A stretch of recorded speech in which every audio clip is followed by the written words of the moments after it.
Olá, amigos do MAP, Movimento de Amor ao Próximo.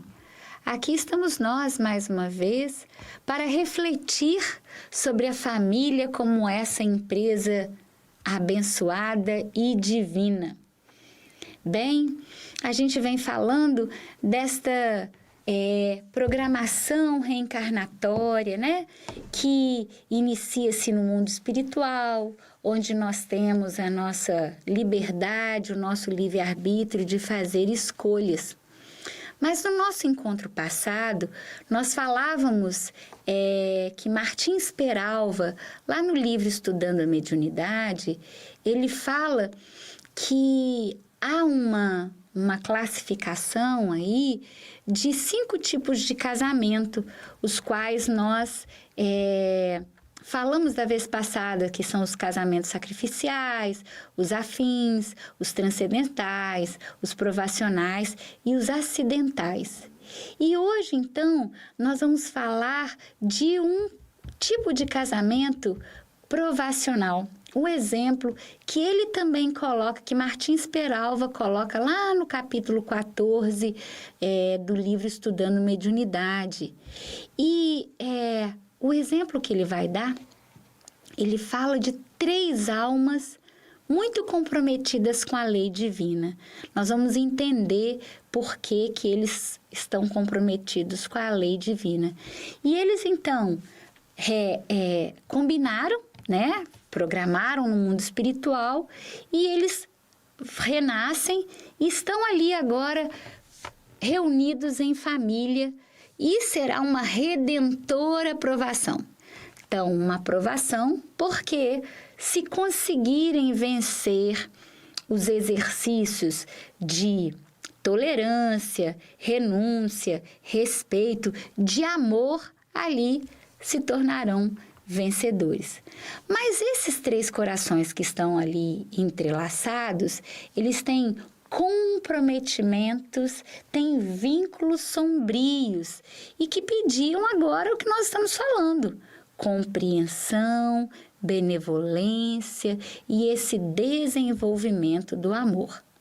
Por quê? Quem são essas almas que agora se encontram ali de novo na condição de um homem, de uma mulher e do filho que vão receber?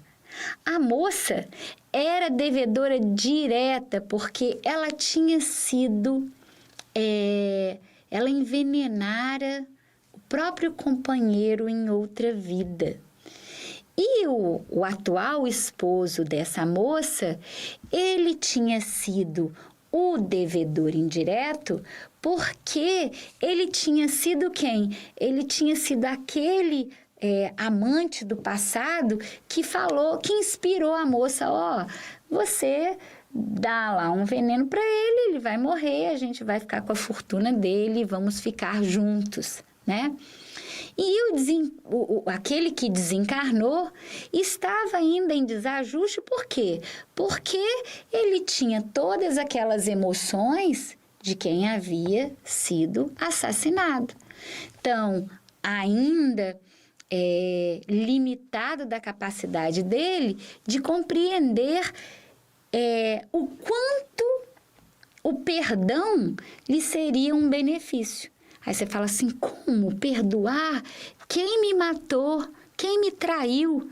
Pois é um peso que a gente tira das costas.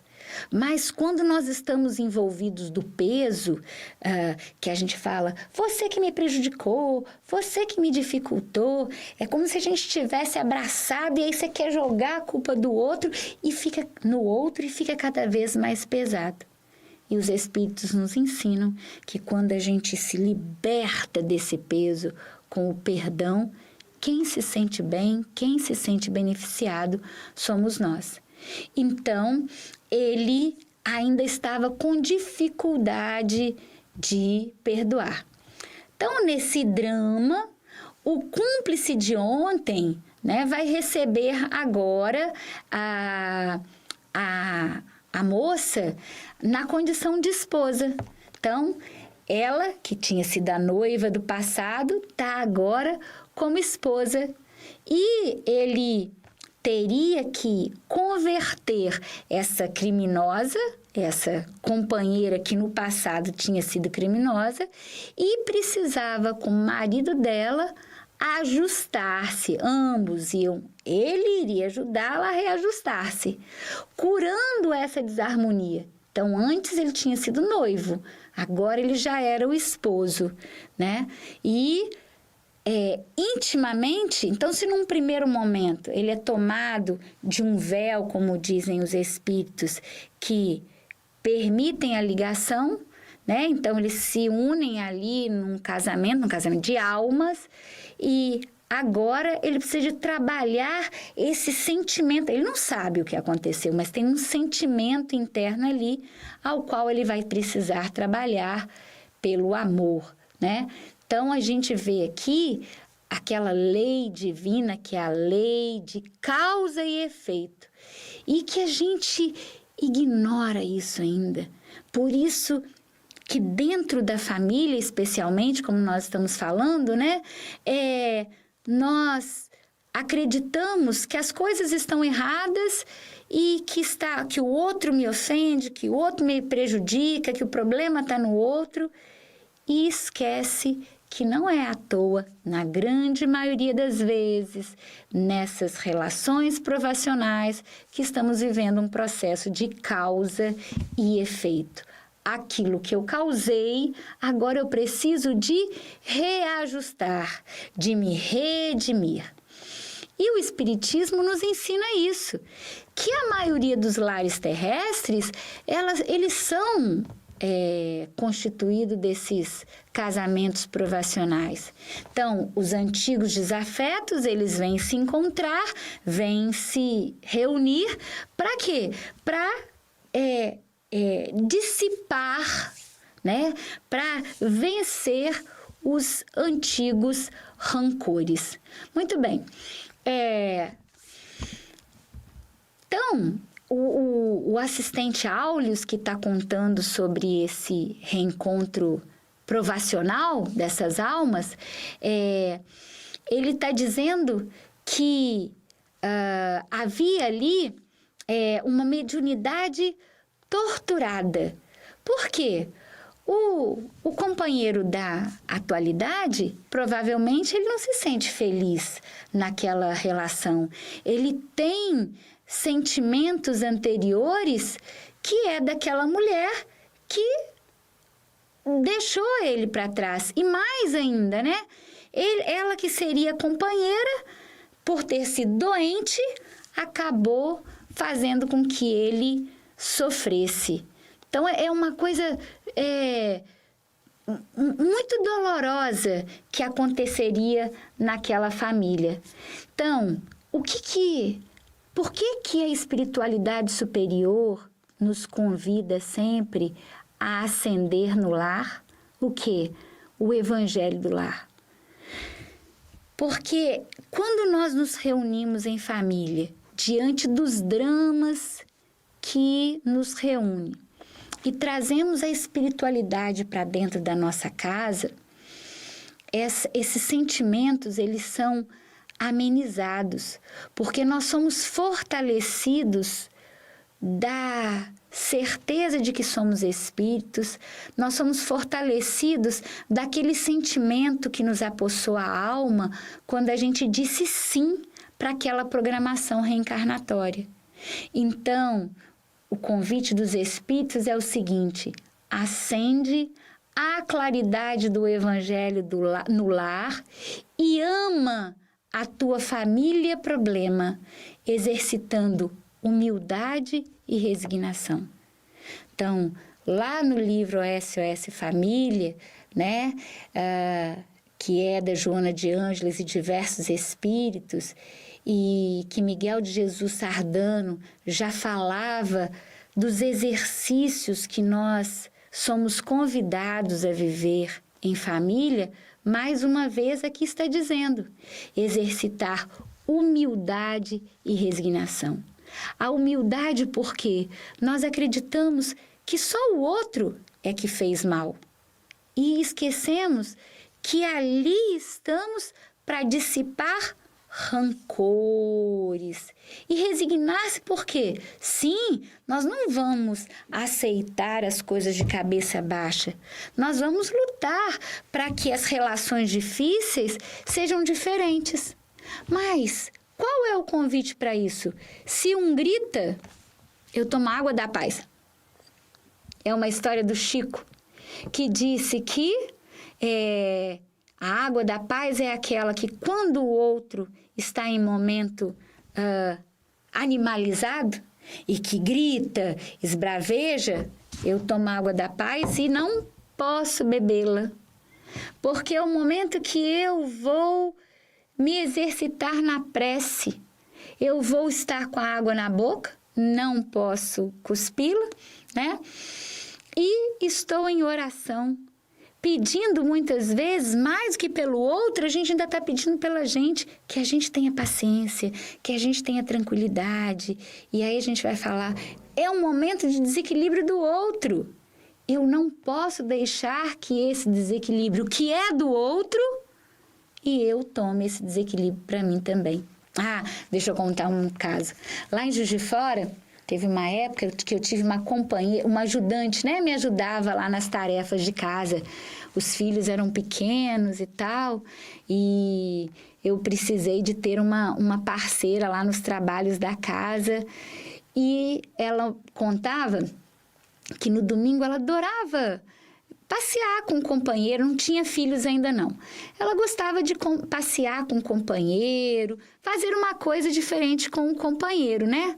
Mas o companheiro adorava o futebol de domingo de manhã no campo de várzea com os amigos.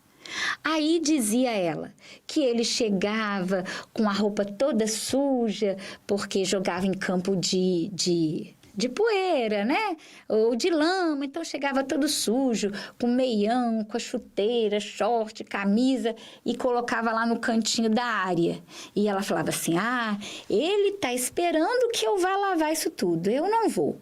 E disse que naquele dia em especial, ela estava esperando, porque tinha um show, um encontro, e que ela queria ir, e que ele tinha combinado com ela, mas já estava chegando atrasado para esse encontro. E que ela estava fazendo, preparando alguma coisa, e foi na cozinha, e falou assim, aí, mulher, o arroz, o feijão já está pronto, a comida já está pronta? Falou assim, aí ela lembrou, o danado esqueceu que a gente tinha um compromisso hoje, né? E aí ela quis dar bronca nele, ele começou a falar, disse que ela bebeu.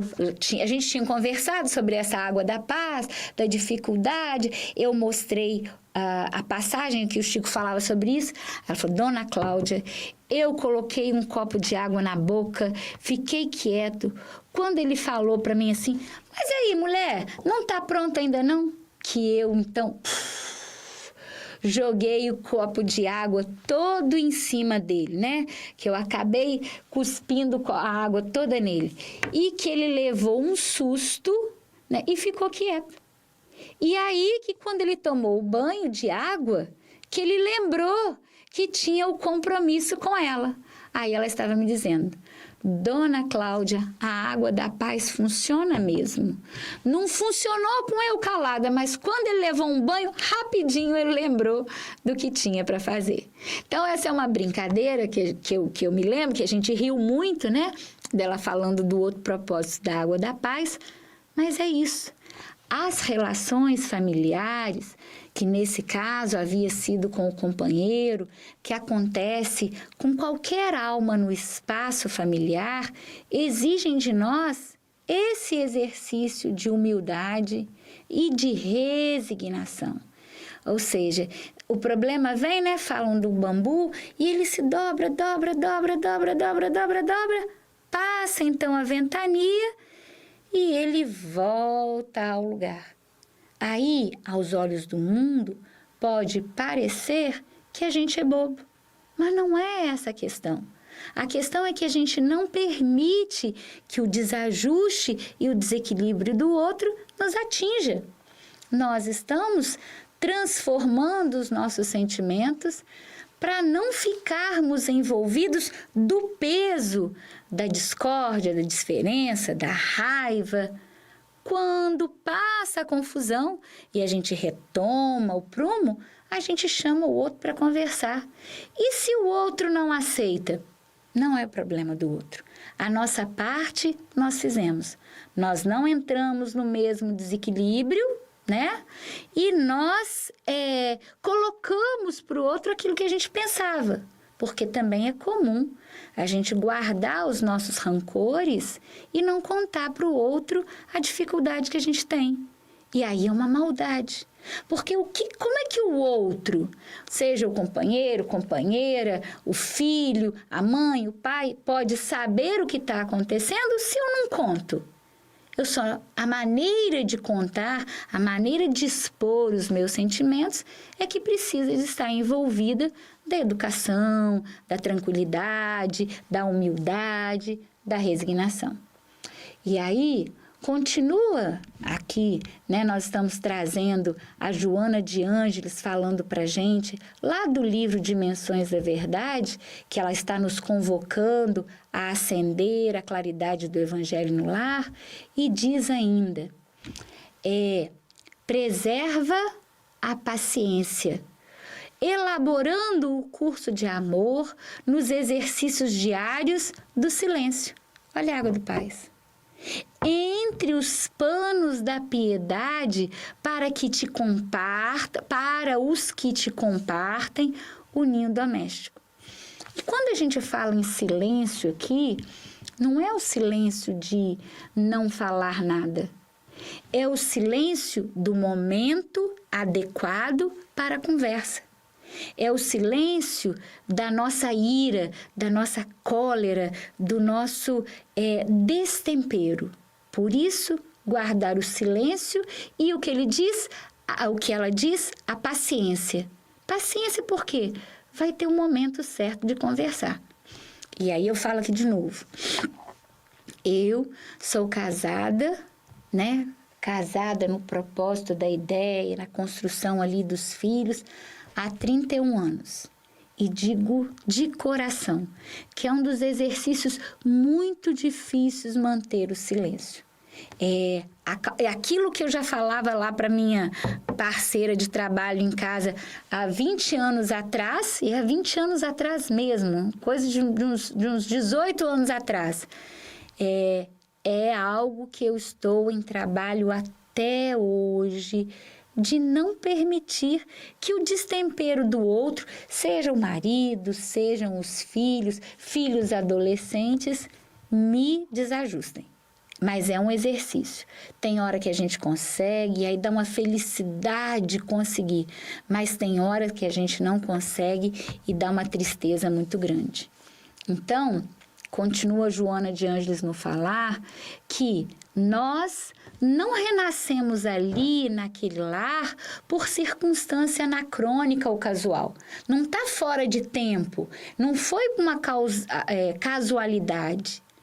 A gente não reside com uma família problema por um fator fortuito, nem por engano dos espíritos superiores, de jeito algum. Olha o que ela diz. A gente escolheu, antes do retorno ao veículo físico, aqueles que dividiriam conosco as aflições superlativas e os próprios desenganos. E aí a gente diz, mas eu já separei, mas eu já larguei, sem problemas. Deus, e não sou eu que estou dizendo que é sem problema, não. Eu estou dizendo que daquilo que eu já causei de desajuste para mim, né? E que dá aquela uma tristeza que eu falo, poderia ter feito diferente, eu hoje me envolvo do Evangelho do Cristo, desta mensagem nova, para preparar novos caminhos. O que a gente fez, foi feito. Serve como André Luiz nos ensina, serve como adubo para que a gente faça um novo plantio. Passou. Agora é o quê? Conhecer para fazer uma nova jornada.